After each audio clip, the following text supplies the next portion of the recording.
আইপ্যাকের ওই কি দীনেশ নাকি তাকে অ্যারেস্ট করেছে কোন কাণ্ডে? কয়লা কাণ্ডে। কয়লা টাকাটা কি করে ওখানে আসলো? আচ্ছা, ইডির চার্জশিটে কয়লা কাণ্ডে কি অভিষেকের কোম্পানি লিপস অ্যান্ড বাউন্সের নামে অভিযোগ লিপিবদ্ধ আছে? হ্যাঁ আছে। তাহলে সেই কয়লা কাণ্ডেই যদি দীনেশ নাকি তাকে আইপ্যাক তাকে যদি গ্রেপ্তার করে, তাহলে অভিষেকের কোম্পানির যারা মাথা তাদেরকে কোয়েশ্চেন করা হয়নি কেন? তাদেরকে ছাড় দেওয়া হচ্ছে কেন? একটা অভিষেকের নিজের company direct leaps and bounds, আর একটাও তো মমতার নিজের কোম্পানি। মমতা তো বলেন আমাদের আইপ্যাক, তো মমতার আইপ্যাক।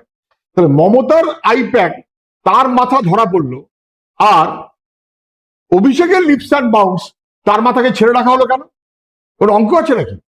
যথাযথ তদন্ত হতে হবে। অপরাধীদের কাউকে ছাড় দেওয়া যাবে না। বিজেপির নেতৃত্বে দিল্লিওয়ালারা ছাড় দিতে চায়। পার্সিয়াল তদন্তের মানে নেই, তদন্ত করে অপরাধীদের সবাইকে যথাযথভাবে ব্যবস্থা নিতে হবে। এইটাই মানুষের স্বাভাবিক দাবি।